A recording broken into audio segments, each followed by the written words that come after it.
Fast Forward 289, welcome back. I'm Larry, and tonight we're going to be working on my 1977 Ford truck. So let's jump into it and take a look at what we got. So tonight we're going to be tackling this power steering gearbox. This gearbox has a lot of slop in it, a lot of play. It's just worn out. I've tightened it. I've done what I could to it to make it better. And there's still slop in the steering, and the gearbox is really the only thing left. Okay, so here's a good look at the new gearbox we got and some transmission fluid for power steering fluid. I always use Type F. You can use whatever automatic transmission fluid that you want.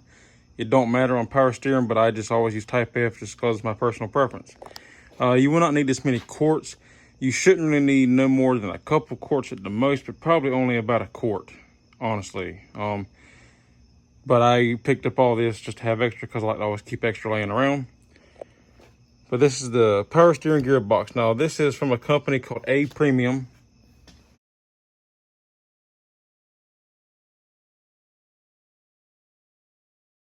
But it's a pretty good looking unit. It looks stock.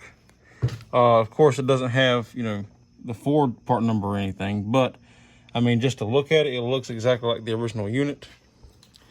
One thing that is important to note that when you're looking between two-wheel drive and four-wheel drive, the four-wheel drives are obviously a little bit beefier, but you can tell because on F100, F150 four-wheel drives, the power steering fittings are down here.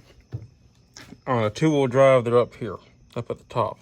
Now, if you have an F250, I believe they're also up here for four-wheel drive, but that's a different setup for the gearbox. And really quick, I just want to show you the pitman arm puller that I'm going to be using. So there's the part number for it. That's the brand name. And it's actually meant for a 2005 and later F250, 350 heavy duty puller, but it works perfect on this 77 F150. And this is the puller and what it looks like. Okay, so what I'm going to do is I'm going to remove my power steering pump just to make it easier to get down here. That'll give more room just to work in here in general.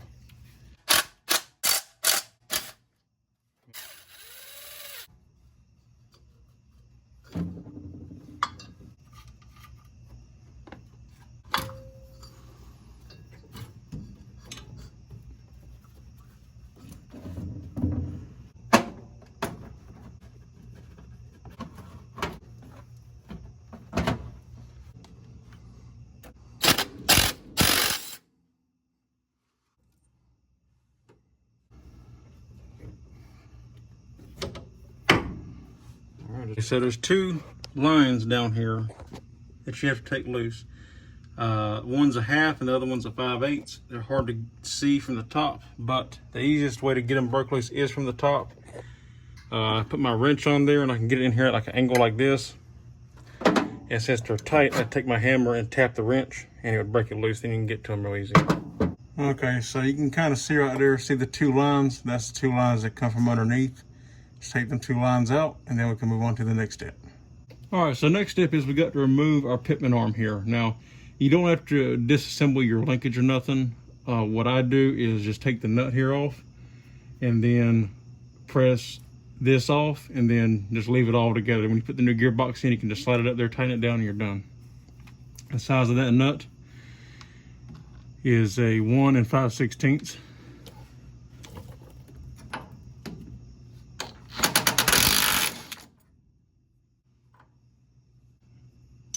And then you got a pitman arm puller. Like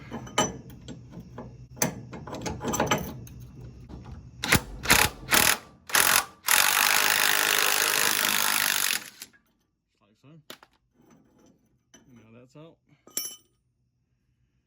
And we can just slide this out of the way. And I have 3 bolts, one here and 2 over here that are 3/4.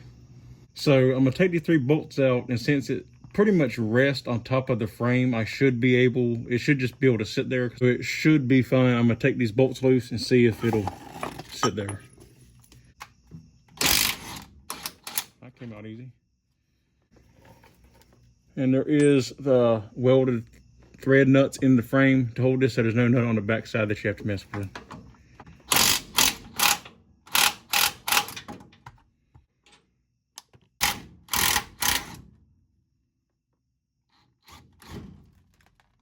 Okay.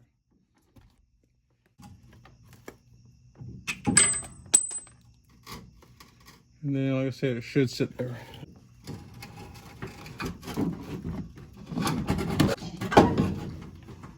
Okay, so I'm just gonna wire brush the frame rail some just to get some of this gunk off of it.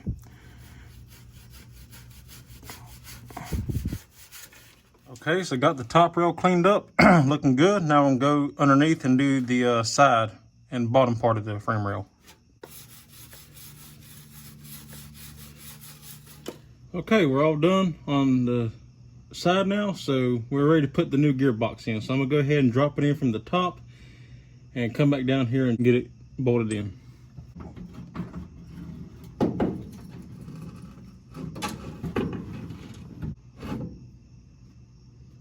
All right, now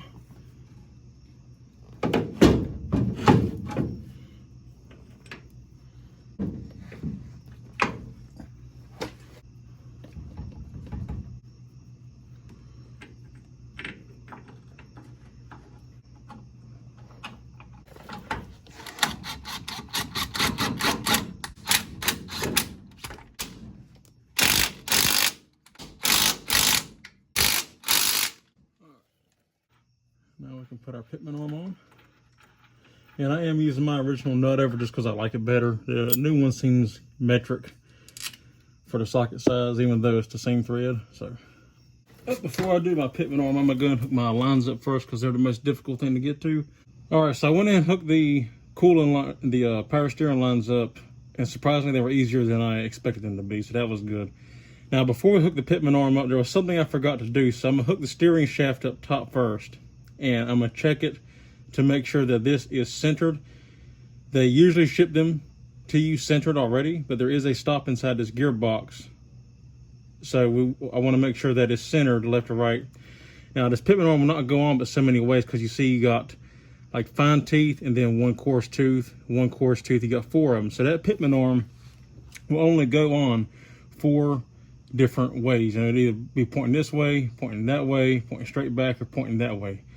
But I still want to make sure that it is centered before I put this all together. Then I have to find out that maybe it's not centered and I got to pull it all back apart. So we're going to do that real quick.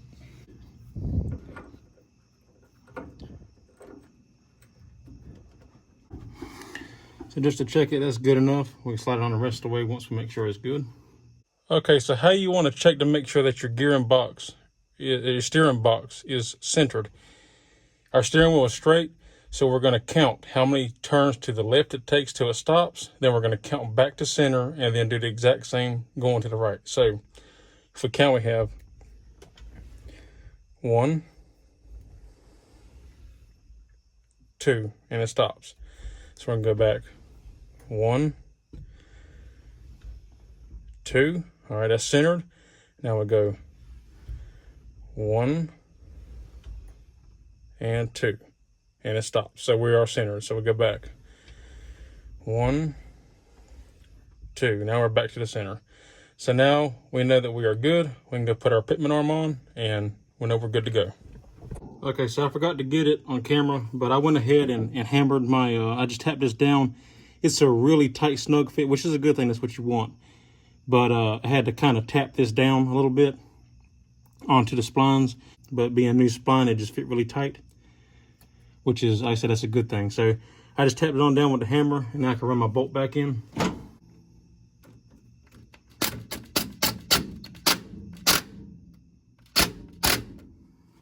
All right, so for this, we should be able to just pick it up, slide it straight back on there like it was.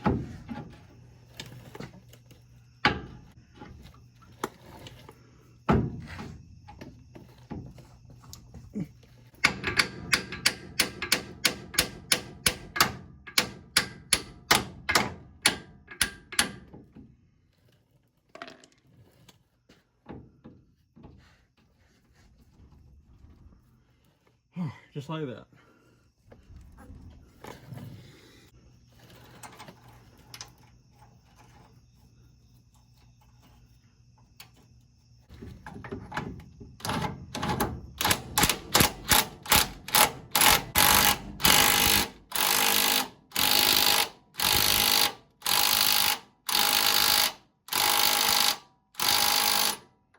Okay, so we're going to put our windshield washer bottle back up.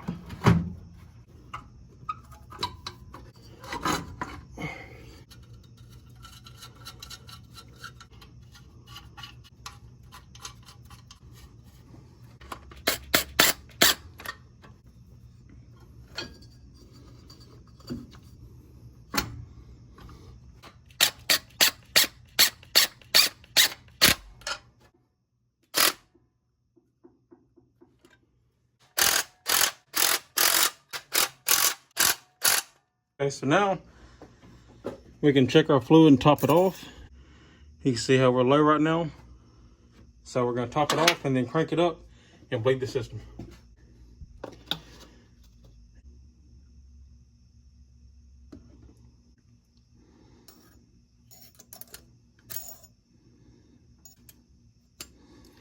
So what I like to do is I'll jack up the front tires to get the tires off the ground, because to bleed the system, we have to turn the steering wheel back and forth all the way in both directions until all the air is bled out.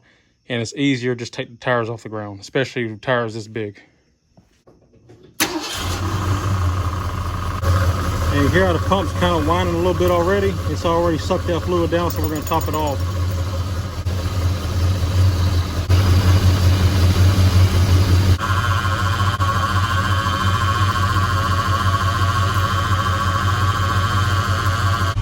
Okay, so essentially we're going to turn the wheel all the way to the left till it stops, and then back to the right, and just keep doing that until all the air is worked out of it.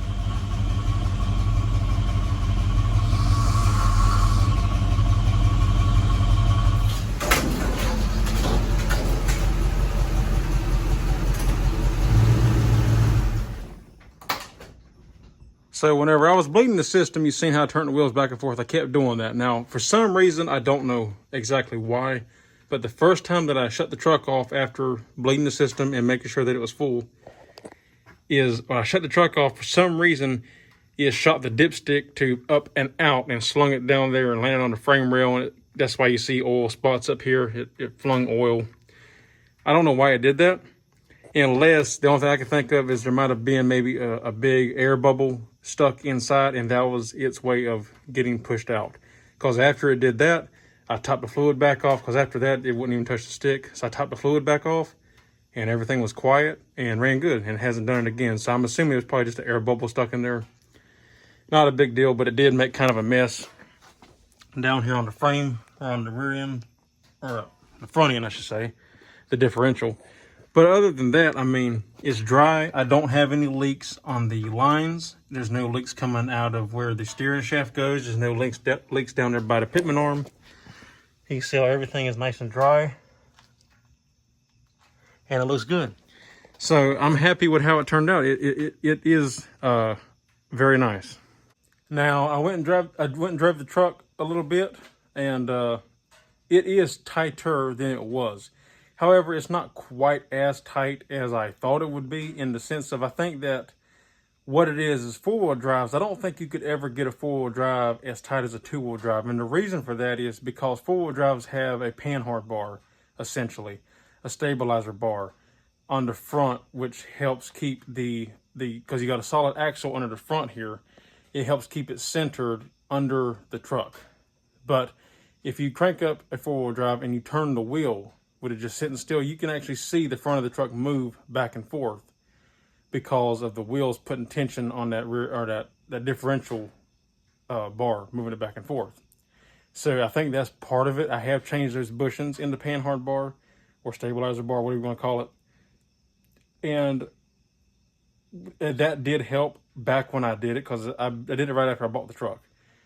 But I don't think you can ever really truly get it all out. So it is tighter than it was. It is more responsive than it was, but it has still just a little bit of, just a little bit when you're going down the road.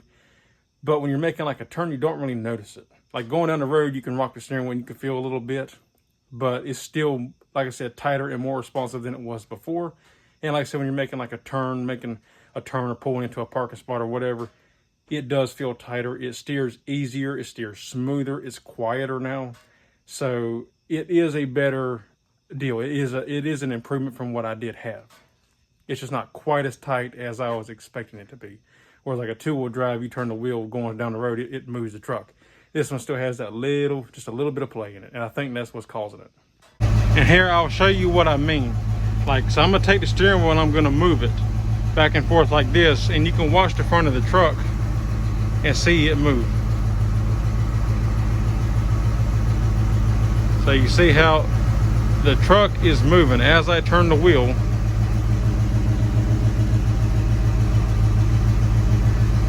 The whole front of the truck is moving. You can see it. And it's kind of moving the truck over the axle back and forth. It's very little, but you can see it move back and forth over the axle.